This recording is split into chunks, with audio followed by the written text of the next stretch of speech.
Hi, Happy Hill. It's Pastor Mike again. I just kind of giving an update of, uh, what's going on in the church. I know we've come to another Wednesday night where we're not meeting together at the church, but I want to encourage you to continue. If you're a teacher, put the Bible studies on the website. Please, please, please. I know you may think it's trivial, but it is vital during this time that we continue to get the Word of God out there, that we continue to teach the Word of God. Um, Sister Rachel put on Sunday, and I'm not a younger classman, but I was there attending anyways. She put on there a study about the wise man who built his house upon the rock and the foolish man who built his house on the sand. What happens when we continue to get the Word of God out and study the Word of God is that we continue to build our houses on that solid foundation of Jesus Christ. We continue to build on the promises of God. And what happens whenever we do that? Well, whenever the storms continue to rage and the seas come against it, our house stands. And so continue to do that. It's very important. And if you're not studying from your house, I want you to know you're missing out on a great opportunity. I heard one pastor say that while you may think you're being shut out from the world, God is allowing you a time to be shut up with Him. So take this time, study the Word of God, worship God, and deal with some of those things that you've neglected in your heart. Maybe it's your growth, maybe it's sin. Deal with some of that is personal that you needed to deal with. God's given us an opportunity to quit being distracted by the world and just see Him. We continue to watch what President Trump has declared, asking us for 30 more days of social distancing.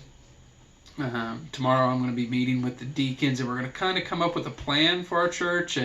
Only God knows what tomorrow holds, but we want to kind of come up with what our future may look like, and over the next few weeks. I know Easter's coming up, Good Friday's coming up. Be in prayer for us as we make those decisions and decide on where we're heading.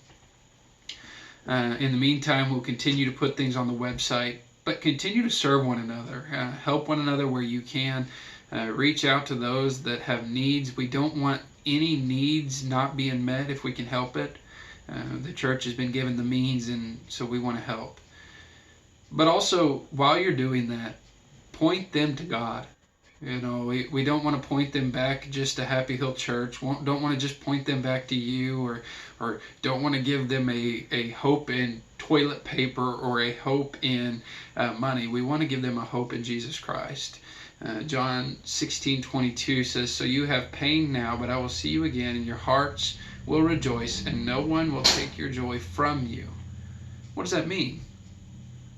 It means that at the end of it all, whether we continue to have this pandemic or the pandemic ceases, if we see God and know God, it doesn't matter the circumstance, we can have great joy because we rejoice in knowing and seeing the one who saved our souls from sin.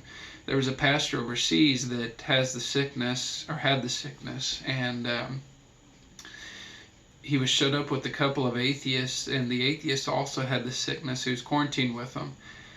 And he had such a peace, and he got to tell them about how he knew God and how God had saved his soul from sins, and how he now, whether he lived or died, didn't care, because he had Jesus Christ in his heart, and he would see Jesus if he passed away.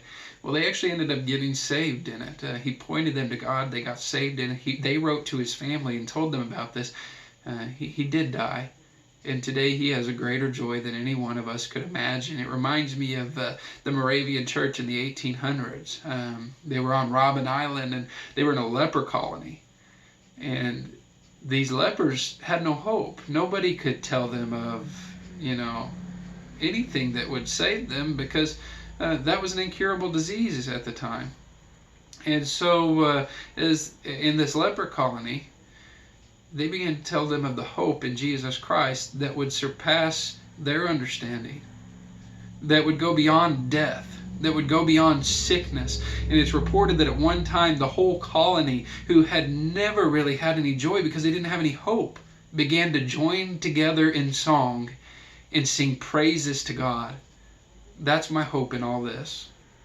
That whether we're at home or we're still going to work, that we can point enough of the world to God, that this will glorify His name, that we can join in song in praising His name. So continue to point the world to God. Know that this is for His glory, and He will continue to squeeze every ounce of glory out of it. In the meantime, if your kids are going crazy and you don't know where to lead them, what to do for Bible study, I've purchased a bunch of kids' Bible studies, games, puzzles, things like that on a website. It's called Sunday School for Kids. I will put a link with this along with the username and password. Anybody in our church can use it. Even if you don't go to our church, please feel free to use it. And continue to point your kids, point the world, and you yourself to God. I'm going to tell you that you will find great joy and great contentment in seeing and knowing God. Thank you.